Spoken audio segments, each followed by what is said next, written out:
salam sejahtera untuk kita semua. Perkenalkan, nama saya Fitriani Basrin, Sarjana Teknologi Hasil Pertanian, Magister Pertanian. Saat ini saya merupakan salah satu dosen tetap di program studi Teknologi Pengolahan Hasil Bumi Politeknik Palu. Pada kesempatan kali ini saya akan memaparkan salah satu mata kuliah yang saya ampu, yaitu mata kuliah Analisis Hasil Pertanian. Sebagai seorang dosen memiliki kewajiban untuk melaksanakan tridharma perguruan tinggi, di mana di antara tridharma tersebut adalah pengajaran, penelitian, dan pengabdian kepada masyarakat. Sebagai seorang dosen, saya telah melaksanakan tridharma perguruan tinggi, yaitu pengajaran. Sebelum masuk ke dalam sistem pengajaran, terlebih dahulu saya akan menjelaskan tentang mata kuliah yang saya bawakan. Mata kuliah yang saya bawakan yaitu mata kuliah Analisis Hasil Pertanian. Mata kuliah ini merupakan mata kuliah wajib pada program studi Teknologi Pengolahan Hasil Bumi di Politeknik Palu.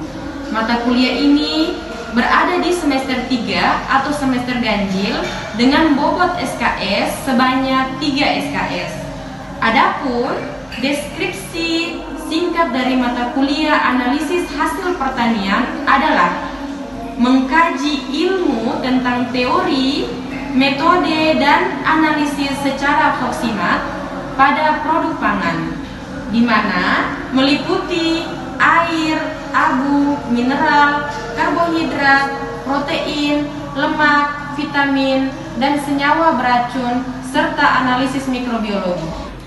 Sistem pengajaran yang saya terapkan adalah sistem pengajaran DEI atau Delivery, Instruction, and Assessment, di mana delivery merupakan sistem pengajaran yang saya sudah menyiapkan materi ataupun bahan ajar yang akan saya ajarkan oleh mahasiswa, sehingga mahasiswa mampu menerima dan memahami materi yang saya sampaikan. Kemudian, interaction merupakan salah satu metode pengajaran yang berinteraksi secara langsung, baik itu berinteraksi antara dosen dengan mahasiswa, interaksi antara mahasiswa dengan mahasiswa. Dengan interaksi tersebut diharapkan dapat menjawab capaian pembelajaran dari mata kuliah Analisis Hasil Pertanian. Kemudian asesmen adalah pemberian tugas secara terstruktur yang diberikan kepada mahasiswa. Misalnya tugas review jurnal, kuis, maupun pembuatan makalah yang menjadi pendukung mata kuliah Analisis Hasil Pertanian.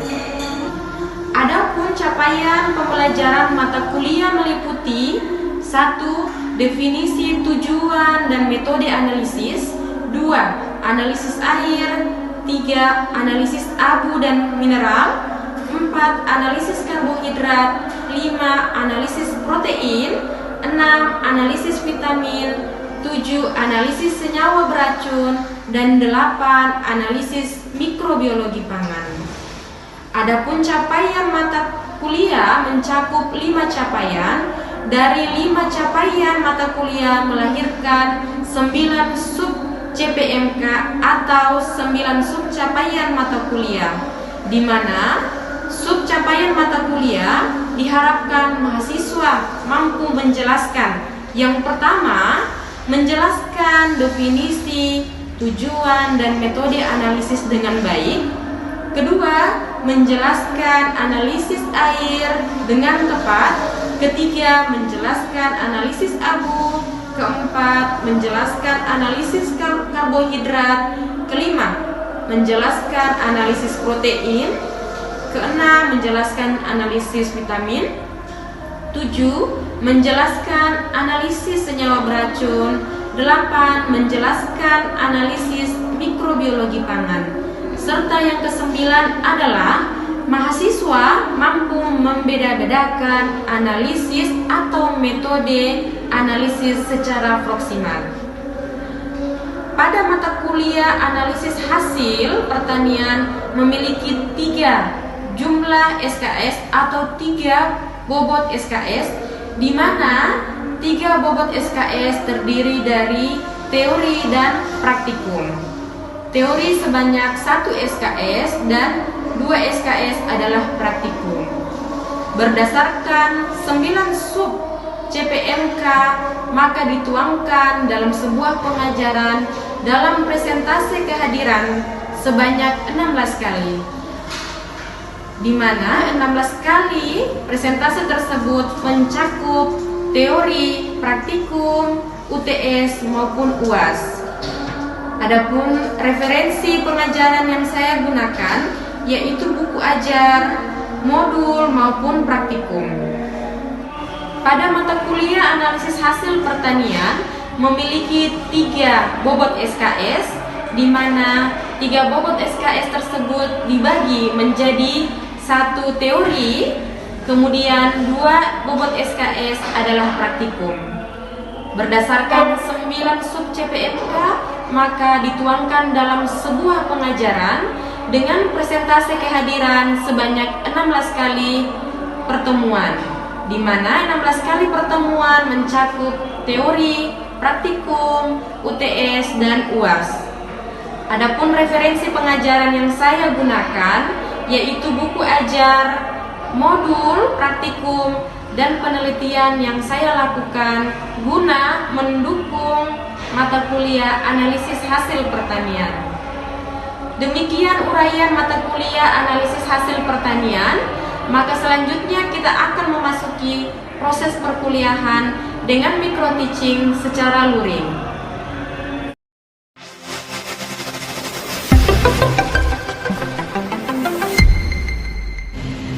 Bismillahirrahmanirrahim. Assalamualaikum warahmatullahi wabarakatuh. Waalaikumsalam warahmatullahi wabarakatuh. Apa kabar adik-adik sekalian?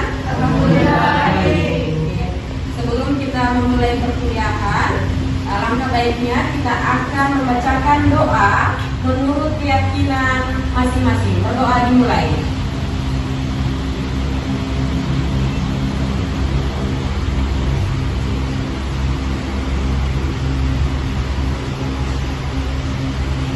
Berdoa selesai. Baik.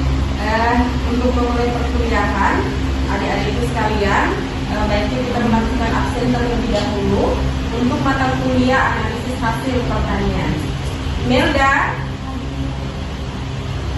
Puput, Nur Fadila, Adel, Desti, Kian, Muhammad Hikam, Muhammad Aldi. Ada keterangan sakit atau isin? Adi Dayanto. Oke. Zulkifli. Ati.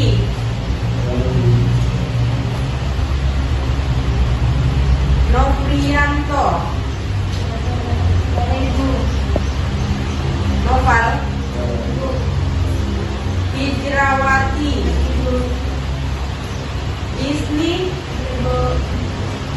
Firmansyah. Sahrin. Baik, untuk mata kuliah analisis hasil pertanian, dari pertemuan-pertemuan sebelumnya kita sudah membahas beberapa analisis atau kandungan apa saja yang ada di bahan pangan. Maka di pertemuan kali ini kita akan membahas tentang apa itu atau apa saja, kemudian kandungan apa saja, metode apa saja yang akan kita lakukan pada saat proses analisis ataupun mendeteksi kandungan protein yang ada di bahan pangan. Sebelumnya teman-teman atau adik-adikku sekalian, mohon untuk menelaah dengan baik. Jika ada hal yang ingin ditanyakan, boleh langsung bertanya, ataupun nanti sesi pertanyaan kita akan buka setelah pemaparan yang Ibu sampaikan. Protein merupakan satu makanan yang amat penting bagi tubuh, karena di samping mempunyai fungsi sebagai bahan bakar dalam tubuh, juga memiliki fungsi sebagai zat pembangun dan pengatur protein tersusun dari karbon, hidrogen, dan nitrogen. Ini adik-adik sekalian adalah penjelasan konkret tentang apa saja yang dimaksud dengan protein.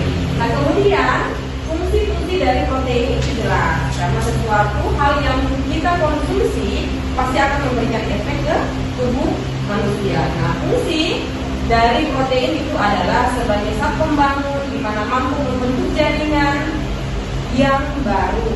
Jadi kalau kita mengkonsumsi protein lebih banyak, artinya jaringan-jaringan yang ada dalam tubuh yang tadinya tidak terreproduksi dengan baik dibandingkan dengan adanya penambahan protein. Nah, kemudian yang fungsi kedua adalah sebagai pengatur berbagai proses pada tubuh, misalnya mengatur garis keseimbangan. Contoh konkret yang biasanya kita dapatkan adalah misalnya kalau malam bergadang, ya, kalau sudah kurang darah, maka ternyata tubuh membutuhkan selain istirahat, tubuh membutuhkan protein. Apa yang kita lakukan? Biasanya kita mengkonsumsi telur, ya, untuk membantu juga kemudian keseimbangan tubuh ataupun susu. Biasanya seperti itu. Nah, kemudian lanjutan adalah sebagai bahan membran sel di mana mampu mengikat atau membentuk jaringan sel baru. Ini hampir sama juga dengan fungsi-fungsi atau pengganti sel-sel protein yang ada di dalam tubuh. Kemudian bagian keempat adalah protein bertindak sebagai enzim.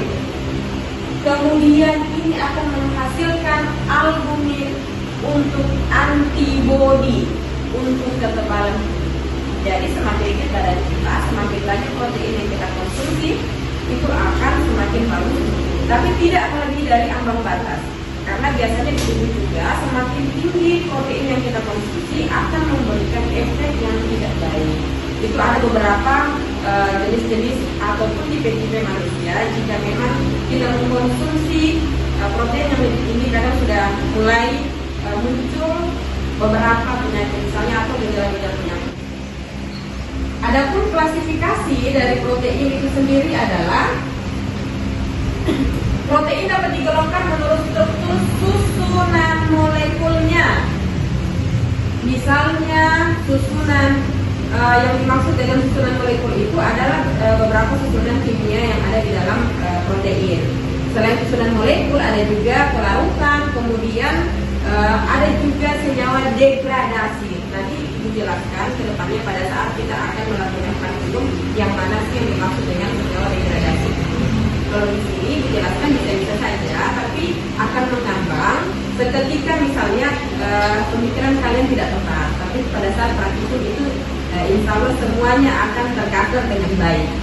Nah, struktur susunan molekul yang kita maksud adalah protein ataupun yang berbentuk dengan kolagen. Ini kan sekarang lagi banyak sekali nih kosmetik dengan mengandung kolagen yang tinggi. Dari mana asalnya? Salah satu asalnya kolagen adalah dari protein. Ibu, kalau kita mencari tahu lagi, ibu dari mana lagi itu? Misalnya kolagennya didapatkan dari mana aja? Ya, didapatkan dari daging lunak sapi biasanya, ya. Tapi tergantung kalau keilmuannya seperti apa, farmasi sudah paham tentang hal itu. Biasanya farmasi sudah mengetahui dengan baik yang mana yang terbaik untuk dijadikan sebagai kolagen.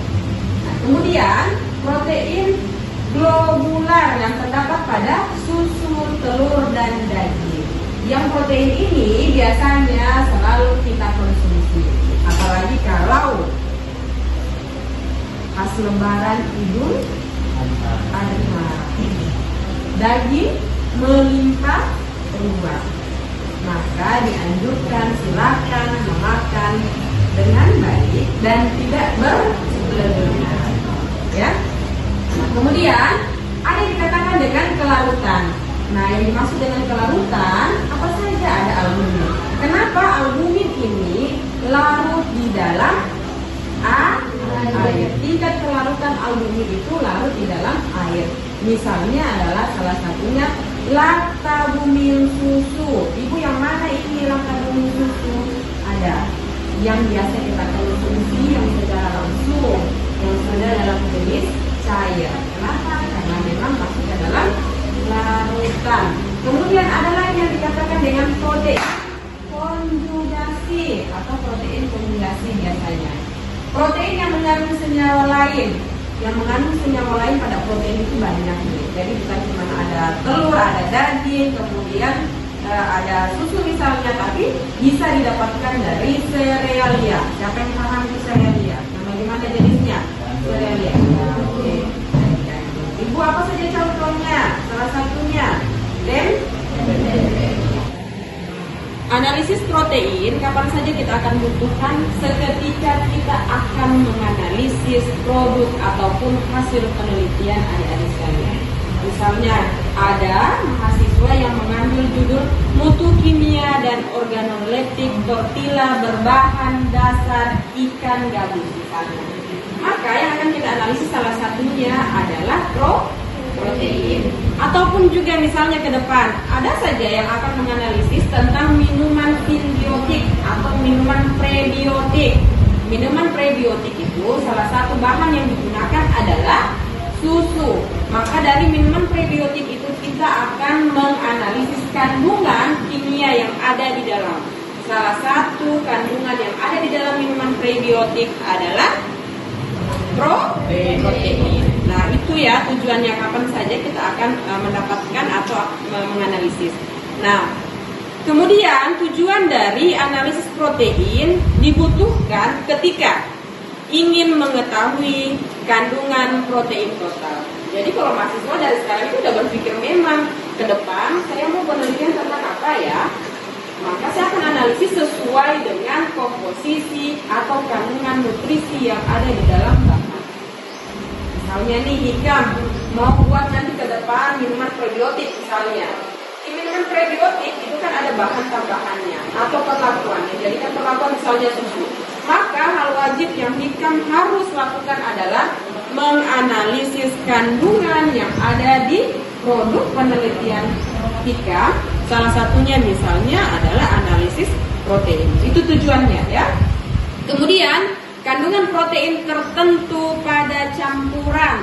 Misalnya kalau hal ini kita substitusi. Substitusi adalah memperkecil jumlah pemberian satu bahan dan menaikkan lagi bahan yang lain, atau menggabungkan antara bahan satu dengan bahan yang lain. Tujuannya seperti itu. Kemudian bagian ketiga adalah kandungan protein pada isolasi protein maupun pemurnian protein. Ini biasanya kalau kita mau menghitung total pemurnian secara absorbnya. Ini kalau di Politeknik Palu masih terbilang sangat jarang mahasiswa mendapatkan penelitian ini, tetapi hal ini juga bisa dilakukan seketika nanti kalian akan melanjutkan studi ke jenjang lebih lanjut, bisa dilanjutkan. Nah kemudian ada lagi kandungan non-protein nitrogen, kemudian mengetahui asam amino, dan kemudian mengetahui nutrisi dari protein. Yang di hadapan adik-adik sekalian yang ada di layar, adik-adik sekalian bisa melihat apa saja sih yang termasuk di dalam sub-sub atau pokok-pokok protein. Nah yang di sebelah sini ini adalah total atau kandungan yang ada pada bahan. Nanti juga pada saat kalian penelitian akan terbaca, oh ternyata protein pada minuman prebiotik itu hanya sebanyak 70,3%. Dari mana ya metode-metode analisis yang akan kalian lakukan ke depan? Semua ini merupakan bagian-bagian yang sudah terdapat pada bahan yang seketika kita masukkan ke dalam penelitian kita ke depan atau bahan-bahan yang kita gunakan. Kandungan protein pada bahan pangan itu ada yang didapatkan dari buah maupun ada yang didapatkan di luar dari buah. Jadi ada protein jenis hewani maupun jenis nabati.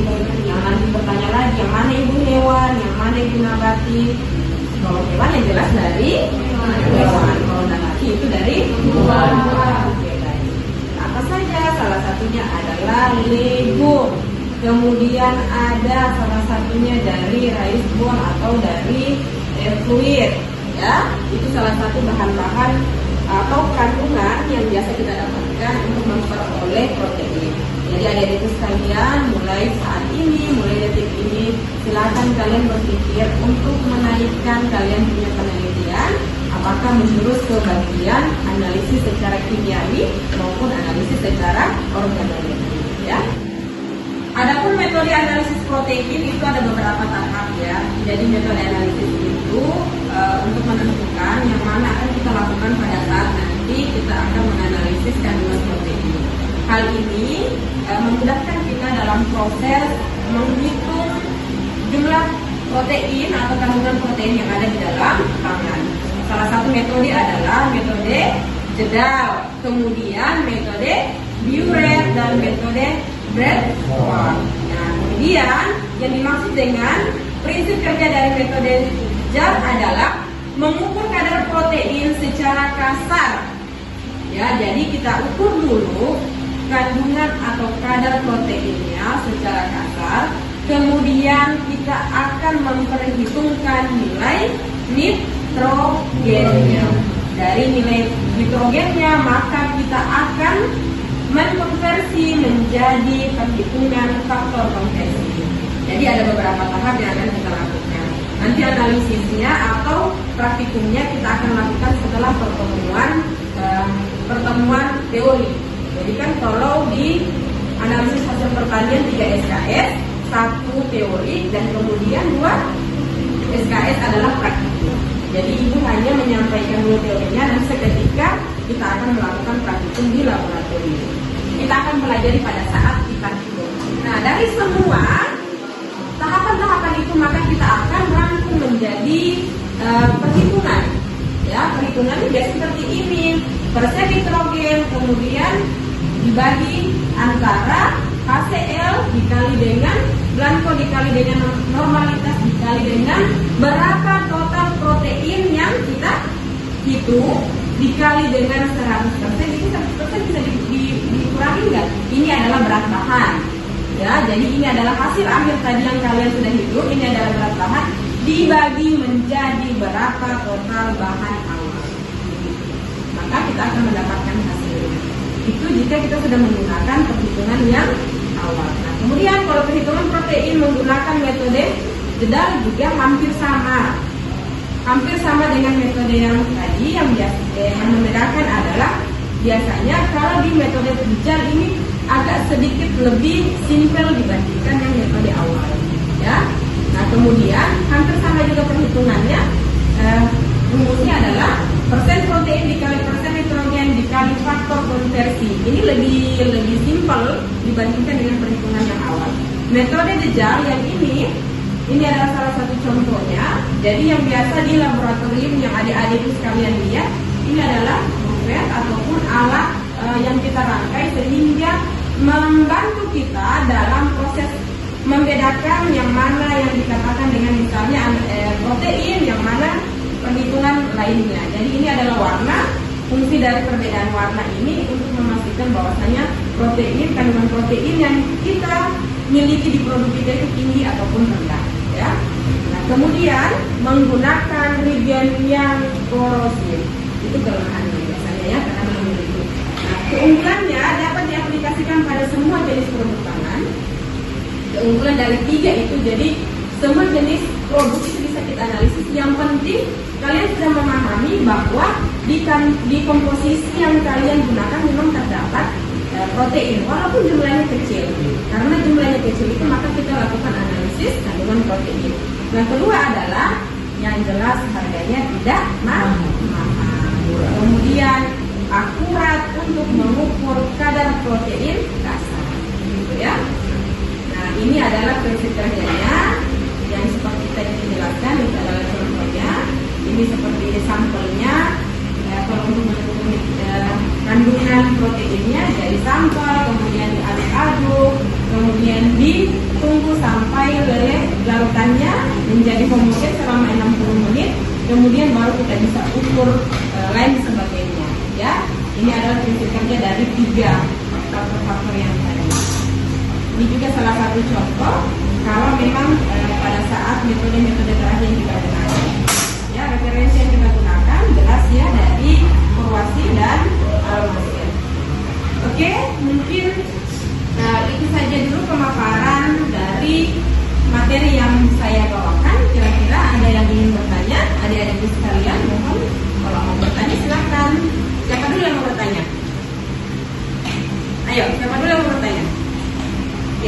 Mohon disebutkan namanya dan kemudian pertanyaannya seperti apa. Perkenalkan, nama saya Tian. Saya Bu, apa perbedaan analisis proxima dan analisis automatik? Oke, baik. Tian, pertanyaan dari Tian. Apa perbedaan analisis proximal dan analisis secara organoleptik? Kira-kira ada nggak yang menjawab pertanyaan dari teman kita? Siapa? Oke, silakan yang mau bertanya. Perkenalkan, nama saya Tian. Saya ingin menanyakan apa perbedaan analisis proxima dan analisis organoleptik? Oke, baik. Pertanyaan dari teman kita, saudara kita, sahabat kita, yaitu apa perbedaan analisis proximal dan analisis organoleptik? Kira-kira ada yang mau menjawab nggak dari pertanyaan? Oke, silakan. Namanya dulu dan kemudian jawabannya. Baik, perkenalkan nama saya Saiful Nurdin. Saya akan menjawab pertanyaan dari saudara Tian, yaitu perbedaan analisis proximal dan analisis organoleptik. Analisis proximal itu merupakan analisis yang dilakukan di laboratorium, sedangkan analisis organoleptik dilakukan oleh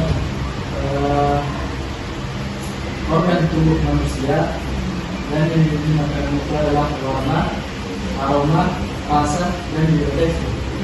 Mungkin bisa jawaban saya. Oke, baik. Jadi pertanyaan dari teman kita sangat benar ya, adik-adik sekalian, bahwasannya analisis proximal itu memang dilakukan di laboratorium, sedangkan analisis secara organoleptik adalah analisis yang menggunakan organ tubuh manusia atau indera manusia. Nah, ada beberapa tahap kalau analisis proximal, nanti insya Allah pada saat pembicaraan kita akan memberikan kesimpulan ya.